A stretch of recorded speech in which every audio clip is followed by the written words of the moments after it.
बहुत बहुत बहुत क्षमा चाहता हूं आप लोगों से कि इंटरनेट के कनेक्शन ने पूरे न्यूज़ का वाट लगा दिया।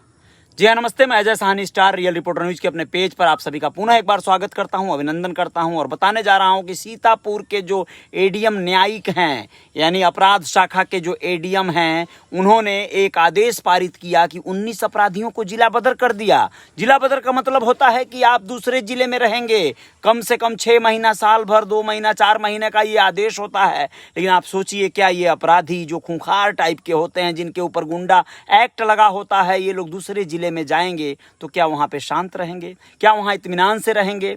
तो ऐसा नहीं होता है दोस्तों। जो अपराधी हैं सो अपराधी हैं, बल्कि उनमें से कई एक ऐसे अपराधी हैं जो दिन में तो बाहर रहेंगे, रात में घर आएंगे, और कई एक ऐसे मस्तमौला और मवाली टाइप के हैं जिनको मौका मिलता है अपनी पत्नियों से दूर रहने का, लेकिन अपने तमाम तरह के उलझुल संबंधों के साथ रहने का। तो वो लोग ऐसे मौकों को ढूंढते रहते हैं और ऐसे में अपराध के ही दम पे या किसी भी दम पर अपने दोस्तों के ऊपर बोझ बनकर ये दूसरे जिलों में जाके अपने मौज काटते रहते हैं। तो ऐसे अपराधियों को तो एक रूल होना चाहिए कि ऐसे जिले में भेज दीजिए आप, जहां पर जैसे जौनपुर के एसपी जो हैं वर्तमान में अजय साहनी एनकाउंटर स्पेशलिस्ट, ऐसे जिलों में भेज देना चाहिए कि भैया तुम सिर्फ इस जिले में जाओगे और खास करके जो मुख्यालय है, जिला मुख्यालय, उसके बहुत आसपास रहोगे, ताकि इन लोगों का भी सफाया हो सके। अपराधियों का सफाया जरूरी है। वैसे कुछ लोगों के ऊपर बेबुनियाद बेगुनाह भी गुंडा एक्ट लगा दिया जाता है पुलिस के कारनामों की वजह से, राजनीतिज्ञों के चाल चलन की वजह से। तो ऐसे लोगों को, बेगुनाह जो लोग हैं, उनको मरने का अधिकार नहीं है, उनको बचने का और जीने का अधिकार है। गुंडा एक्ट उनके ऊपर से हटने का अधिकार है। तो ऐसे लोगों के लिए नहीं है, ये अपराधियों के लिए जो भी मैं बोल रहा हूं वो बोल रहा हूं। अपराध मैं नहीं चाहता हूं तो अपराधी नहीं चाहिए, ऐसा भी होना चाहिए।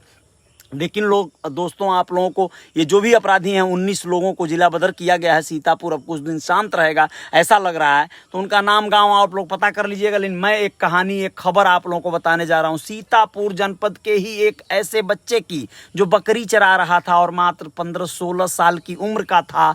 और उसका विवाद कैसे हो गया, एक लड़का जो सूरज नाम का है, ये सूरज जो बकरी चरा रहा था अपना, और बाद में इसके परिजनों ने देखा वो घर नहीं आया, तो इसको ढूंढते हुए इसकी मां और परिवार के अन्य लोग जब इधर उधर परेशान हुए, तो गांव के बाहर एक छप्पर में उसका शव, मतलब समझिए कि वहां लटकता हुआ मिला। अब वो सारे परिवार के लोग अवाक हैं, बदहवास हैं। लेकिन बिस्वा इलाके में बीते मंगलवार को हुई ये घटना दिल दहला दी लोगों की। और इसमें मामला ऐसा हुआ है कि एक पुराने घर में फंदे से लटकता किशोर का शव मिला। और ये मामला पूरा क्या हुआ है, पता करने पे पता चला, परिजनों ने ग्रामीणों के साथ मिलकर कुछ लोगों पर आरोप लगाया कि ये उसके बेटे के साथ कुछ दुर्व्यवहार हुआ है, उसकी हत्या हुई है। पोस्टमार्टम रिपोर्ट आ गई है और ये फाइनल हो गया है कि हाँ, बिस्वा इलाके में घटी इस घटना। ठेकेपुरवा मजरा बोहरा निवासी सूरज, 13 साल का लड़का था वो, कल्लू उसके पिता का नाम था। मंगलवार सुबह 10 बजे गांव के बाहर बकरी चरा रहा था और वह बकरी चराते हुए एक दूसरे व्यक्ति के बेटे के बोतल से पानी पी लिया। इसी पर दोनों में विवाद हो गया। सोचिए, पानी के बोतल से पानी पी लेने की वजह से विवाद होना बच्चों में। और उसके बाद उस दूसरे पिता का, यानी कि उसके सूरज का, जिससे लड़ाई हुआ था, जिस लड़के से, उसका पिता वहां पे आ गया, डांट के भगा दिया सूरज को। और फिर कुछ देर बाद कुछ बात बता रहे हैं लोग कि ये घटना घट गई है।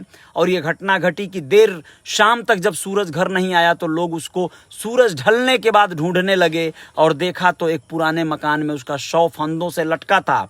लोगों ने कहा आत्महत्या किया है, लेकिन 13 साल का यह किशोर आत्महत्या क्यों करेगा? मामला जब पूरा पेचीदा होता नजर आया तो फिर परिजनों ने उसे बकायदा चक्का जाम किया गांव वालों के साथ मिलकर, और बकायदा इस पर ऑब्जेक्शन किया। तो पुलिस थोड़ी सख्ते में आई और आरोपी 2 लोगों को इन लोगों ने बनाया है, गांव के ही एक व्यक्ति को और वह जो लड़के का पिता, यानी वो जो लड़के से झगड़ा हुआ था सूरज का, उसके पिता को। और उन लोगों ने कहा है कि ये दोनों लोग मिलके इस बच्चे की हत्या कर दिए हैं। ऐसा हो भी सकता है, गाँव में ऐसा होता है, शहरों में ऐसा होता है, कहीं भी ऐसा हो सकता है। कोई भी अपराध आजकल अछूता नहीं है। अपराध करने वाले पल भर में निर्णय लेते हैं और दूर की नहीं सोचते। वो ये नहीं जानते कि वो पकड़े जाएंगे, वो गिरफ्तार हो जाएंगे और अंततः पुलिस की जो लाठी है उन तक पहुंच जाती है। कई बार ऐसा होता है कि इसमें पुलिस संवेदनशील स्थिति में आ जाती है, पैसे खा लेती है, तमाम तरह के ऐसे कारनामे कर बैठती है, दबाव में आ जाती है, तो फिर जो अपराधी हैं वो बच भी जाते हैं। लेकिन हर बार ऐसा सबके नसीब में नहीं होता है। पुलिस इतनी भी गिरी हुई नहीं होती है, पुलिस चौकन्नी भी होती है, बार बार वो ऐसा नहीं करती है। बहुत सारे नई भर्तियों में जो ऑफिसर्स आए हैं, जो सिपाही आए हैं, यंगस्टर हैं और नई सोच के हैं, ऊर्जावान हैं। ज़्यादातर लोग न्याय करना चाहते हैं। ज़्यादातर आप लोग जो क्रिमिनल्स, जो घुसखोर टाइप के आप लोग दरोगा या पुलिस सिपाही जो भी पाएंगे, आप लोग देख लीजिएगा, ध्यान दीजिएगा, ज़्यादातर शादीशुदा और पुराने ओल्ड डेटेड लोग हैं। तो वो अपडेट नहीं हुए हैं, अभी उनकी मेमोरी जो है पुरानी वाली है। पुराना वाला जो घुस लेने का तौर तरीका था वो आसानी से लेते हुए पकड़े जाते हैं, देखे जाते हैं। जो नौके हैं वो थोड़ा स्मार्ट तरीके से लेते हैं, तो उन्हें जल्दी पकड़ पाना मुश्किल होता है पुलिस वालों की घुसखोरी को। लेकिन बहुत सारे ऐसे युवा सिपाही हैं, पुलिस वाले हैं, जो घुस वगैरह जल्दी नहीं लेते हैं। हो सकता है लेते हो तो कोई यूनिक तरीका लगाते हो तो हम लोग भी न जान पाते हो। चलिए, बहुत बहुत शुक्रिया, धन्यवाद। और कुछ खबरों के साथ हाजिर होते हैं। इस बीच ये पूरा फ्लो मेरा टूटा नहीं, यानी इंटरनेट ने मेरा साथ दिया, इसके लिए इसको धन्यवाद देता हूं और आप सबको धन्यवाद देता हूं। मेरे पेज पे बने रहिएगा। सोमनाथ पाल जी, बहुत बहुत शुक्रिया। सोमनाथ पाल वही हैं, आप, मैं जान गया, जो कल मुझे फ़ोन किए थे और आपने लंबी चौड़ी कुछ कहानी सुनाई थी अपनी। दुर्भाग्यपूर्ण स्थितियां ये हैं मित्र कि आप जो टैक्सी चलाते हैं, अगर तो आप टैक्सी चलाइए, मेहनत कीजिए। यहाँ पे दुखियारे लोग बहुत पड़े हुए हैं। मुझे भी कम दुख नहीं है। ये जो गाड़ी आप देख रहे हैं ये मेरी नहीं है, एक भैया हैं, उनसे मांग लेता हूँ थोड़ी देर के लिए, मतलब शूटिंग करने के लिए, और इसी में घुस के मैं अपना काम चला लेता हूँ। तो मैं भी बहुत परेशान हूँ, बदहाल रहता हूँ, लेकिन क्या करेंगे, हमारी आपकी कहानी एक जैसी है। मेरी भी एक टैक्सी है मुंबई में, ऊबर में मैं भी कभी कभी चला लिया करता था और ड्राइवर भी चलाता था। लेकिन अभी मैं, मतलब जब भी खाली रहता हूं तो मैं खुद चलाता हूं। मेरे ऊपर भी बहुत सारे कर्जे हैं, बहुत सारी लाइबिलिटीज़ हैं दोस्त, तो बहुत सारे संभावनाएं हैं जीवन जीने का। लाइबिलिटी हैं, परेशानियां हैं सोमनाथ जी, तो हम लोगों को अपराध नहीं करना है, किसी के सामने बहुत गिड़गिड़ाना भी नहीं है। समय आता है हर किसी का, और समय आता है तो जय जयकार हो जाती है। तो आप जरा भी मत घबराइएगा, परेशानियां हैं, ख़त्म हो जाएंगी। मेहनत करते रहिए अपने बच्चों के लिए, पॉजिटिव सोचना है, जीना है, और बच्चों के लिए थोड़े थोड़े पैसे जमा करके आप बेहतर कुछ कर सकते हैं। मैं भी ऐसा ही करता हूँ, थोड़े थोड़े पैसे निवेश करके बड़ा बनाने की आस लगाए हैं अपन, और कर रहे हैं। ये भैया जिनकी गाड़ी है उनके द्वारा मैं बहुत सारा अच्छा कुछ पॉजिटिव कार्य करते रहता हूँ। जनार्दन निषाद जी नाम है इनका, और बहुत शानदार पर्सनालिटी है जनार्दन भैया, हम लोगों के हीरो हैं समझिए।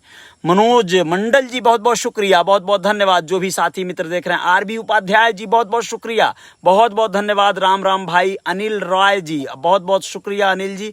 गंगा सागर साहनी जी, बहुत बहुत धन्यवाद, बहुत बहुत शुक्रिया। पवन शुक्ला जी, बहुत बहुत बहुत धन्यवाद आपका, और बहुत बहुत शुक्रिया।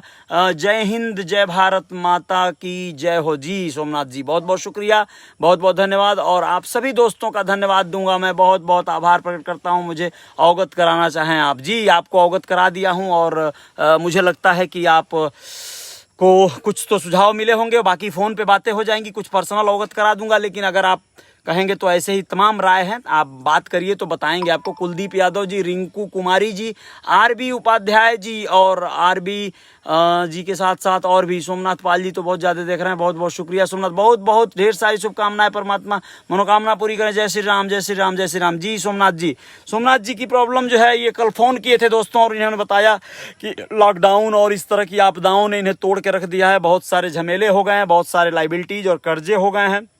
नहीं घबराना है, मैं भी वैसा ही हूँ। मेरे साथ ये जितने भी लोग देख रहे हैं, मुझे आशा है, विश्वास है, बहुत सारे लोग ऐसे ही हैं। लेकिन एक तरकीब हो सकता है, हम सब एक दूसरे को हेल्प करने की सोच के कुछ, मतलब बहुत बड़ा कुछ कर सकते हैं। लेकिन क्या कोई करेगा यार, सब परेशान हैं, सब लोग खाली बैठे हैं। देखो, तभी तो यहाँ पे देख रहे हैं। जो लोग नहीं देखते हैं वो लोग खाली नहीं हैं, बिजी हैं। जय जयकार जारी रहेगी सोमनाथ जी।